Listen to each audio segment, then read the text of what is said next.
우리가 어떤 사람인지는 가장 가까이 늘 마주하는 사람이 잘 알 것입니다.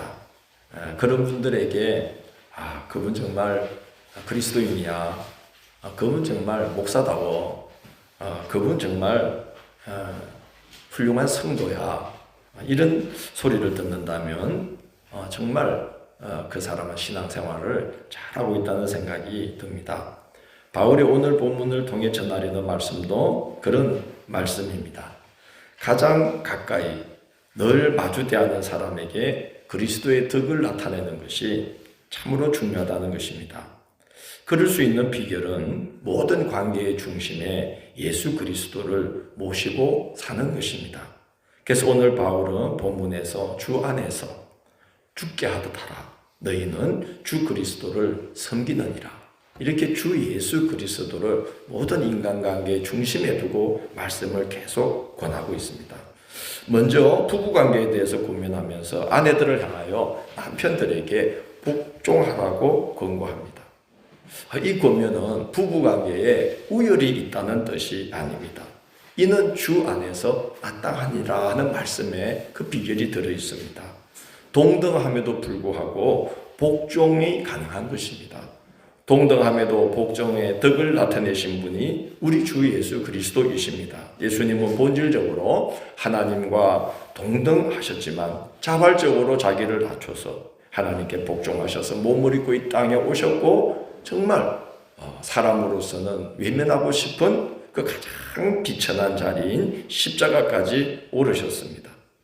우리가 주 안에 있으면 스스로 자기를 낮춰서 상대를 높이는, 동등함에도 불구하고 복종할 수 있는 그런 마음이 우리에게도 가능해질 것입니다.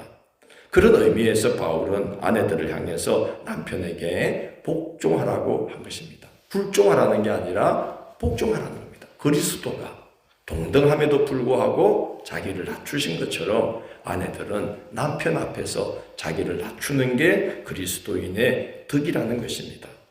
아담과 하와가 모두 동등한 하나님의 형상으로 창조되었습니다. 이 말은 본질적으로 서로 어떻다는 것입니까? 동등하다는 것입니다. 그러나 지으심을 받은 목적이 다르다는 거죠.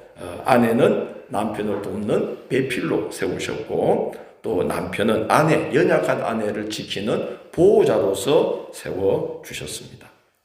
바울 사도는 에베소서 5장 22절로 24절에서 아내와 남편의 관계를 교회와 그리스도의 관계로 비유합니다.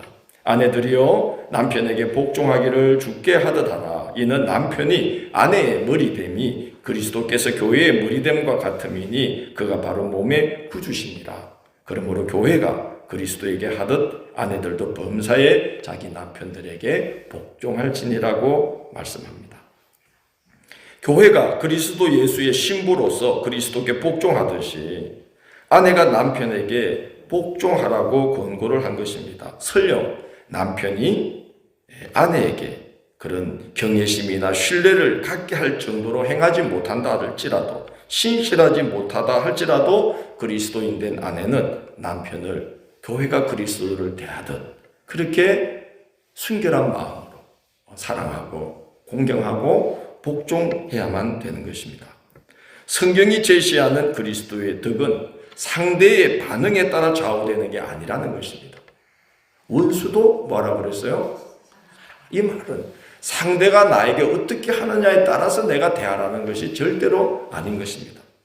성경이 제시하는 그리스도의 덕은 상대방의 반응에 관계없이 하나님의 명령에 좌우되는 삶을 살라는 것입니다.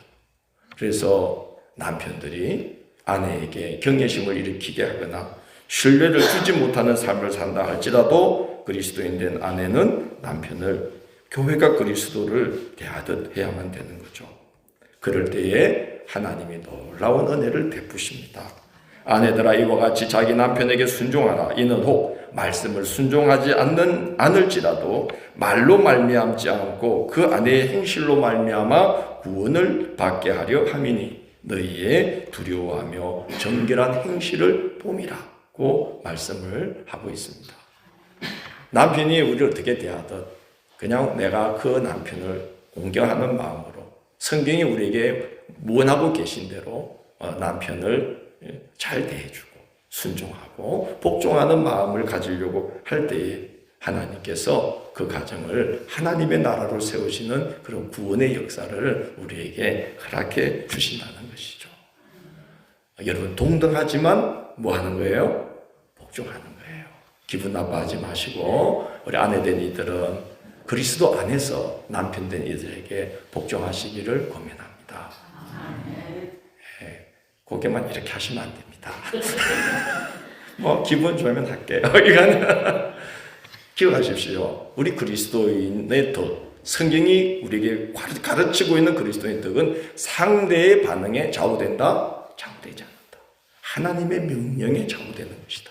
그래서 우리는 남편이 우리에게 어떻게 하든지 간에 아내 된 이들은 남편을 존중하고 남편을 공경하는 그런 그리스도인의 덕을 절대로 잃지 않게 되기를 주의 이름으로 부탁합니다.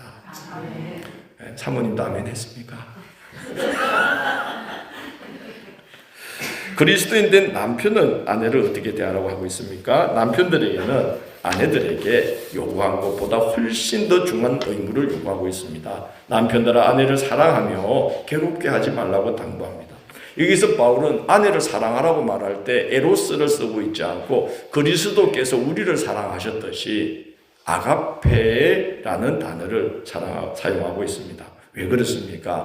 남편 된 이들이 아내를 사랑하려면 에로스, 우리 젊은 남녀들이 서로에게 끌리는 것과 같은 그런 에로스의 사랑으로는 남편이 아내를 절대로 사랑할 수가 없기 때문에 그런 것입니다.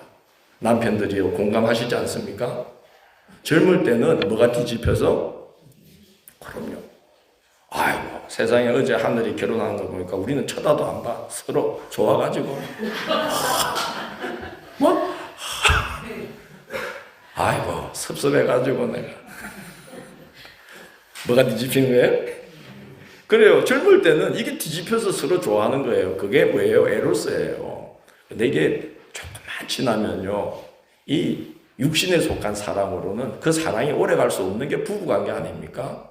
몸이 어떻게 됩니까? 그 아름다웠던 미모가, 그 멋졌던 모습들이 사라지지 않습니까? 우리 한겸이가 제 사진첩을 덜쳐보고는 깜짝 놀라는 거예요.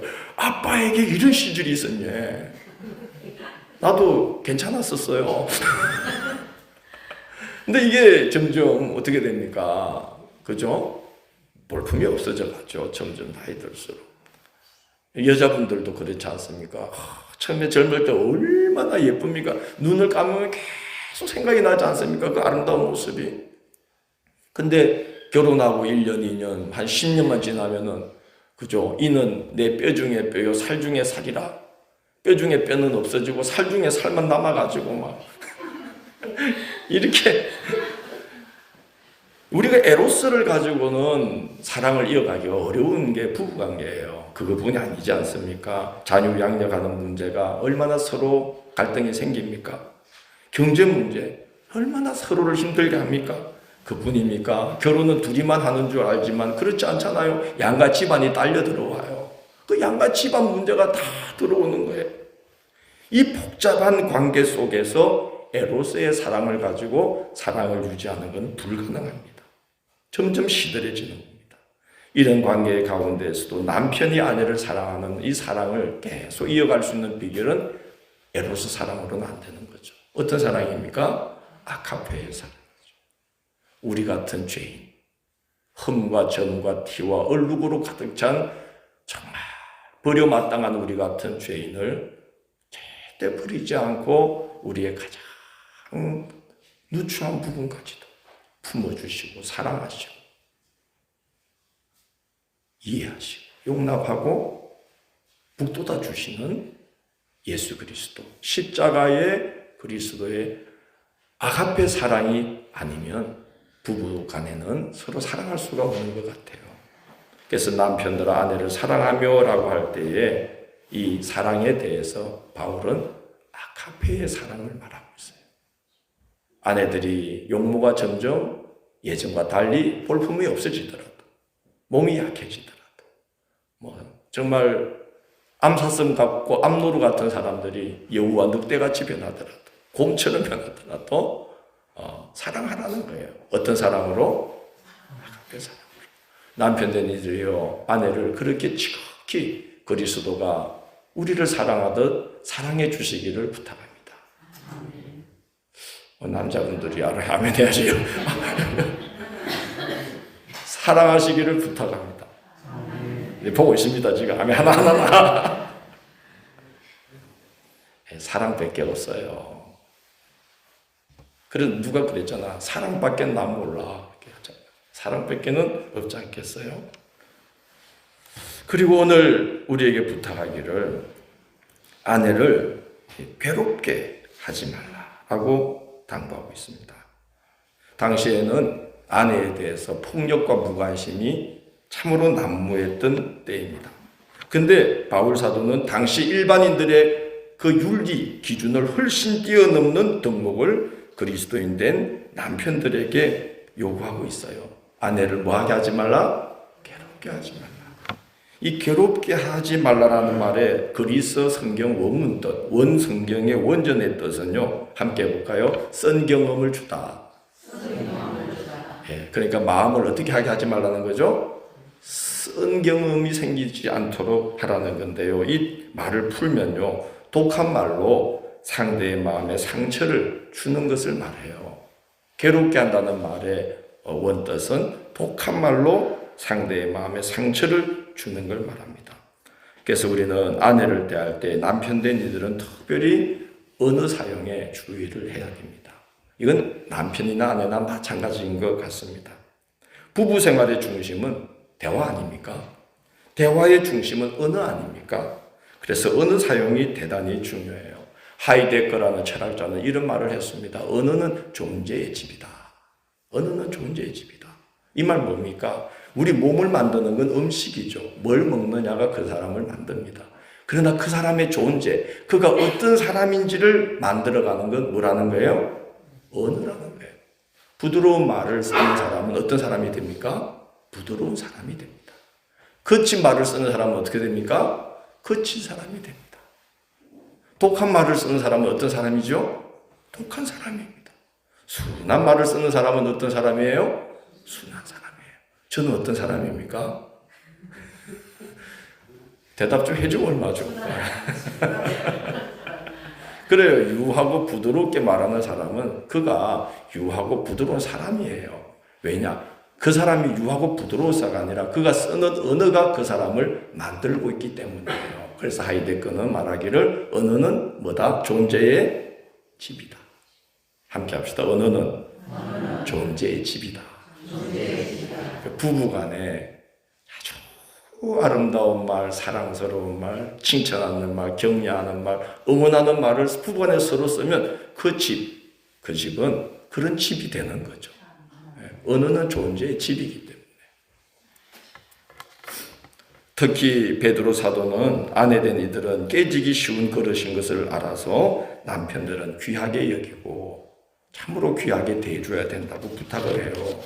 남편 된 자들아 이와 같이 지식을 따라 너희 아내와 동거하고 그는 더 연약한 그릇이요 또 생명의 은혜를 유업으로 함께 받을 자로 알아 귀히 여기라. 이는 너희 기도가 막히지 아니하게 하려 함이라고 말하고 있습니다. 아내는 깨지기 쉬운 그릇인 것을 알고 귀히 여기고 거룩하게 대해줘라. 그래야 하늘의 상을 유업으로 이어받을 수 있고 너희 기도가 어떻게 되지 않는다는 거죠? 막히지 않는 것이다. 그래서 우리가 부부간에서 귀한 말로 격려하고 응원하고 사랑해주고 복도도 주고 그럴 때 그 가정이 함께 부부가 드리는 기도가 응답되는 거예요. 그 기도가 막히지 않는 거예요. 아내의 마음을 막히게 하지 말라는 거예요. 그 마음에 상처를 입히지 말라는 거예요. 독한 말로 상처를 주지 말라는 거죠. 그게 뭐 하지 말라는 거예요? 괴롭게 하지 말라는 말의 원래 뜻입니다. 그래서 우리는 서로 부드러운 말로 우리 서로를 이렇게 대해줘서 가정이라는 그 집을 참 아름다운 말로 이렇게 가꾸어 가는 부부가 되어야 할 줄로 알아요.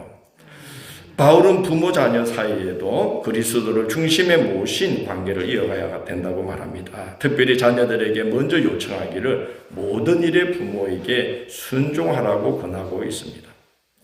여러분, 부모 자녀를 관계를 가리켜서 천륜이라고 합니다. 천륜은 뭡니까? 어디가 정해준 관계예요?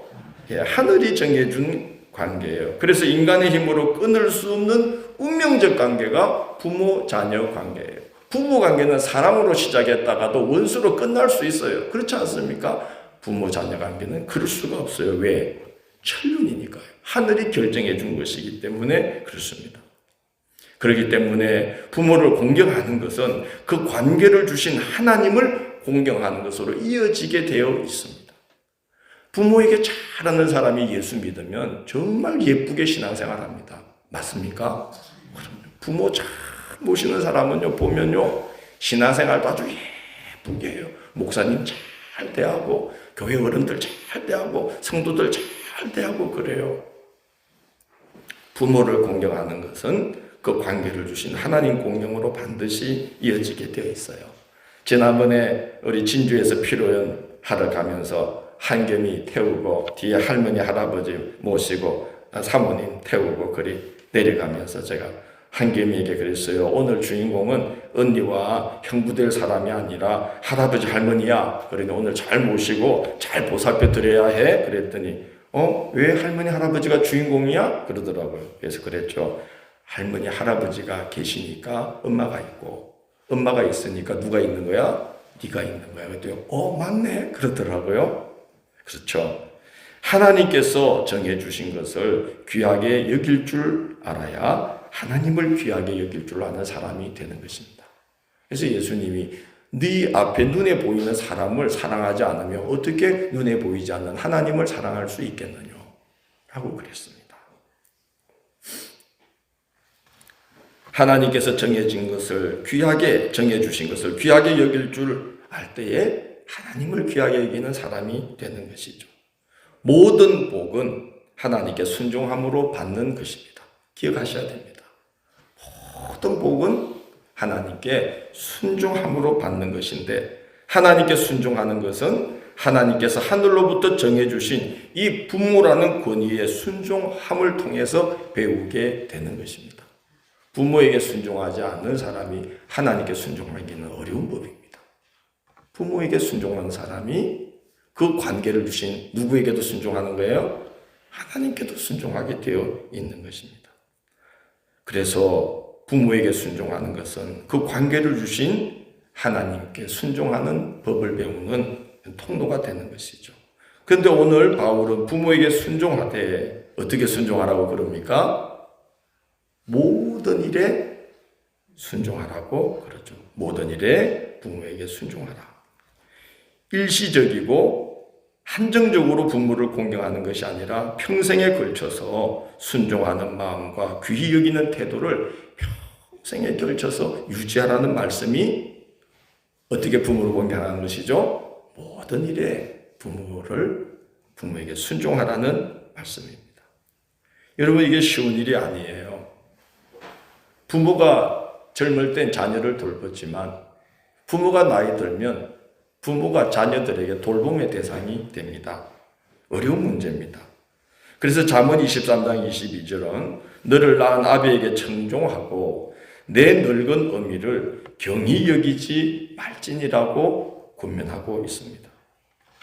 왜 그럽니까? 왜 늙은 아비와 어미를 가볍게 여기지 말라고 그럽니까? 가볍게 여기게 되는 게 인간의 인지상정이기 때문에 그렇다는 거죠. 모든 일에 순종하라는 권면이 바로 그걸 말하는 것입니다. 일시적이고 한정적으로 부모를 공경하는 것이 아니라 평생에 걸쳐 순종하는 마음과 귀히 여기는 태도를 견지해야 한다는 말씀이에요. 그게 결국은 하나님 공경으로 이어지게 되기 때문에 그렇습니다. 레위기 19장 32절은 이렇게 권면하고 있어요. 너는 샘머리 앞에서 일어서고 노인의 얼굴을 공경하며 내 하나님을 경외하라. 나는 여호와니라고 말하고 있습니다. 이상하지 않습니까? 노인 공경, 어른 공경을 말하면서 내 하나님을 경외하라는 말씀이 이어지고 있어요. 어른 공경과 하나님 경외가 연결되어 있다는 말입니다. 특별히 우리 그리스도인 된 자녀들은 모든 일에 부모에게 순종해야만 됩니다. 일시적이고 한정적으로가 아니라 평생에 걸쳐 공경하는 마음과 귀히 여기는 태도를 우리는 늘 간직하고 있어야 되는데 그것이 바로 그 자신에게 복이 되기 때문에 그런 것이죠. 오늘 본문 20절 후반부를 보면 이렇게 말하고 있어요. 이는 주 안에서 기쁘게 하는 것이라고 말씀하고 있습니다. 부모에게 순종하는 것을 하나님은 기쁘게 여기신다는 것이죠. 부모 공경에는 성경에 보면 약속이 있는 그런 계명이다라고 말합니다. 자녀들아 주 안에서 너희 부모에게 순종하라. 이것이 옳으니라. 내 아버지와 어머니를 공경하라. 이것은 약속이 있는 첫 계명이니 이로써 내가 잘 되고 땅에서 장수하리라고 말씀을 합니다. 노아가 포도주를 마시고 벌거벗어 잠이 들었어요. 함이 형제들에게 그걸 가서 일러줬어요. 근데 이 셈과 야벳은 그 말을 듣고 그래? 아버지가 그랬어? 이러질 않고 옷을 벗어서 어깨에 걸치고 뒷걸음질 쳐서 그 벌거벗은 아버지 노아의 몸을 덮어주었어요. 노아가 술이 깬 다음에 함과 그의 후손 가나안의 자손들을 저주합니다. 왜 그렇습니까? 이 함의 태도가 셈과 야벳에게 우리 아버지가 벌거벗고 잠이 들었어. 그렇게 한 것이 아닌 것이죠. 이제 옛날의 아버지가 아니다라고 말한 거죠. 술을 마시고 주책 바가지가 되었다고 비아냥거린 것이 분명하죠. 그래서 이 노아는 함을 저주하고 그의 자손들을 저주하고 있습니다. 셈과 야벳은 축복을 합니다. 모든 일에 순종하라는 말은 일시적이고 한정적으로 부모를 공경하는 것이 아니라 평생에 걸쳐서 공경하고 귀히 여기는 이 마음과 태도를 꼭 견지하면서 살아가야만 된다는 것이죠. 우리가 100%다 부모를 만족시킬 수는 없어요. 사회 구조가 그렇습니다. 그러나 공경하는 마음과 그 태도를 우리는 늘 잃지 않고 그 은혜를 기억하면서 우리는 살아가야만 된다는 것입니다. 그리스도인 된 부모가 자녀를 대할 때에도 마찬가지입니다. 오늘 우리 그리스도인 된 부모가 자녀를 대할 때 지켜야 될 가장 중요한 덕목과 태도를 말하는데 자녀를 경록해 하지 말라고 당부하고 있습니다. 자녀에 대한 부모의 책임을 다하려는 그런 마음보다는 부모의 권리를 주장하려고 할 때 경록해 하는 문제들이 생겨날 수가 있습니다. 자녀는 하나님이 주신 선물이지 부모의 소유물이 아닙니다. 우리 부모는 하나님을 대신하여 자녀를 양육하는 책임을 맡은 양육자이지 절대로 자녀가 부모의 욕심을 성취하는 대리자가 아니라는 것이죠. 요즘은 청소년기와 또 젊은 부모들 사이에 이 부모 자녀의 관계의 문제만 어려운 것이 아니라고 그래요. 어떤 분이 그 심리 상담소를 찾아가서 아버지 때문에 미치겠다고 이러다가 내가 정신이 이상해지겠다고 무슨 방법이 없겠냐고 하소연을 했습니다. 이 부모와 자녀 간에 이 자녀가 지금 죽을 맛이라는 거예요. 이 자녀가 여러분 놀라지 마세요. 70살이에요. 70살 된 아들이 96세 된 아버지 때문에 미치겠다는 거예요. 얼마나 잔소리를 하고 얼마나 뭘 자꾸 간섭을 하는지. 그래서 요즘은 고부 갈등보다 더 심한 게 노노 갈등이 이게 문제라는 거예요. 늙은 자식과 더 늙은 부모의 문제. 이게 심각한 문제라는 거예요. 그렇게 되는 이유는 우리가 자녀에 대해서 한 인격체로 존중하면서 젊어서부터 부모 자녀 관계가 성숙해져 가야 되는데 그런 관계를 만들지 못한 채 세월만 가니까 70 노인을 90 부모가 애 다루듯 하면서 이런 관계의 문제가 생기고 있는 지금 현실이라고 말하고 있습니다. 그래서 우리는 아주 젊어서부터 우리 부모가 자녀를 대할 때에 분노를 유발하는 언행을 조심하면서 우리가 자녀를 사랑으로 대하고 부드럽게 대해야 되죠. 에베소서 6장 4절에 보면 이런 말을 합니다. 아비들아 너희 자녀를 노엽게 하지 말고 오직 주의 훈계와 교훈으로 양육하라고 말씀합니다. 하나님의 말씀으로 잘 권해서 그렇게 양육을 해야 된다는 것이죠. 이어서 바울은 사회생활에서도 그리스도인다움을 드러내야 한다고 말합니다. 우리가 그리스도인답게 신앙을 실천해야 되는 자리는 교회나 가정만이 아니라 일터로, 사회로 확대되어야 한다는 말씀입니다. 그리스도인이 부부관계, 부모와 자식의 관계를 그리스도를 중심에 두고 서로를 대해야 하듯이 사회생활에서도 그리스도를 중심에 두고 서로를 대해야만 해야 된다는 겁니다. 오늘 바울은 그리스도인으로서 종으로 살아가는 자들에 대해서 말하기를 뭘 하든지 마음을 다해 죽게 하듯 하고 주님을 두려워하는 마음으로 주인의 일을 대하는 사람이 되어야 한다는 겁니다. 사람이 있을 때만 잘하려고 하지 말고 없을 때에도 주님이 옆에 있다고 생각하고 일을 하라는 거예요. 물건을 사지 않고 눈으로만 이렇게 보는 것을 뭐라 그러죠? 아이쇼핑이라 그러죠. 미국 가서 아이쇼핑 그러면 깜짝 놀래요. 이 사람이 뭐 누나를 어디서 살려고 그러나. 아이쇼핑이라는 말은 없어요. 룩 어라운드라고 그러지 않습니까? 둘러보겠다는 거예요. 근데 우리 한국 분들은 이제 둘러봅니다라는 말을 쓰지 않고 그냥 어디 가서 이거 사라 그러면 외국 나가서 아이쇼핑 그럽니다. 그럼 깜짝 놀래요. 이 사람이 왜 누나를 살려고 그러나. 룩 어라운드라고 해야 되는데.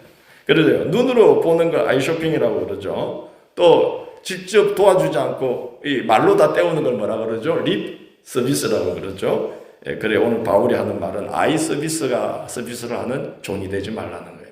주인의 눈이 옆에 있으면 하는 척하고 주인의 눈이 없으면 일을 안 하는 그런 사람이 되면 안 된다. 그리스도인은 절대로 그렇게 하면 안 된다. 그리스도인은 일터를 하나님이 부유하신 자리로 알고 그 자리를 통해서 그리스도인의 덕을 나타내야만 된다는 겁니다. 그래서 직업을 뜻하는 vocation이라는 이 단어 속에는 소명이라는 뜻이 들어 있습니다. 우리가 먹고 살아가려고 일하는 그 일터 같지만 그 속에는 하나님이 우리를 그 자리에 보내신 소명이 있는 자리라는 거예요. 그래서 일터를 하나님이 그 자리로 보내신 소명의 자리로 알아야만 한다는 것이죠. 저희 아이들이 이제 서울에 취업을 하고 그런 이야기를 해주더라고요. 그 서울에 취업을 해서 이렇게 일하다 보니까 사람들이 이렇게 지방에서 올라온 사람들, 동료들을 굉장히 인정하고 좋아한다는 거예요. 상사들도 지방에서 올라온 그 신입사원들을 아주 신뢰하고 좋아한다는 거예요. 왜냐하면은 이 시골에서 올라온 친구들은 뭐 몸을 별로 사리지도 않고 따지지도 않고 아주 열심히 일을 한다는 거예요. 꾀부리지 않고 한다는 거예요. 근데 대체로 서울 친구들은 그렇게 하지 않는다는 거죠.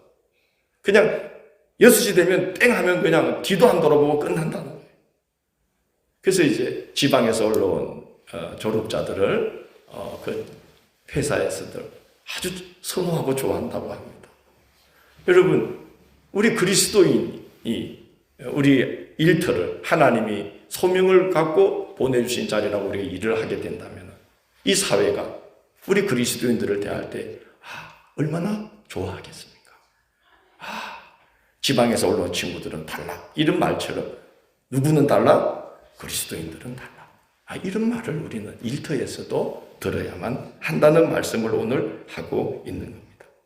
그래서 무엇을 하든지 하나님이 영광을 받게 하고 하나님의 이름과 교훈으로 행하여서 하나님의 이름이 회방받지 않도록 해야만 된다. 그것이 우리 그리스도인들의 직장인의 윤리다 라고 오늘 바울은 이야기하고 있고, 상전들에게도 부탁하기를 그대들에게도 하늘의 상전이 계심을 알고 사람들을 대해야 됩니다.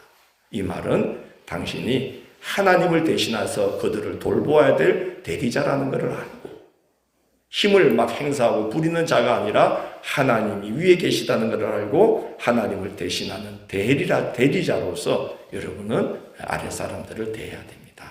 그렇게 오늘 고민하고 있습니다. 가정에서 우리 부부가 또 부모의 자녀가 그리고 우리가 직장에서 우리가 동료들과 위아래 사람들과 살아갈 때에 정말 그리스도를 중심에 오시고 우리는 살아가야만 되는 것이죠. 우리 관계 속에 그리스도가 계셔서 우리를 다스려 주시고, 그래서 그리스도인의 덕을 부부 사이에서, 부모 자녀 사이에서, 또 이 사회 속에서 그리스도인의 덕을 우리가 나타내면서 살아갈 때 하나님의 영광이 나타나고 하나님의 나라가 우리를 통해서 점점 깊게 확장되어가는 그런 일에 우리가 귀하게 쓰임받게 된다는 것입니다. 우리는 주 예수 그리스도를 모시고 살아가는 자들이다 라고 오늘 바울은 말하고 있습니다. 예수님 모시고 사는 자들의 합당한 모습이 가정과 일터와 교회 안에서 나타나는 그런 우리의 삶이 되시기를 주의 이름으로 축원합니다.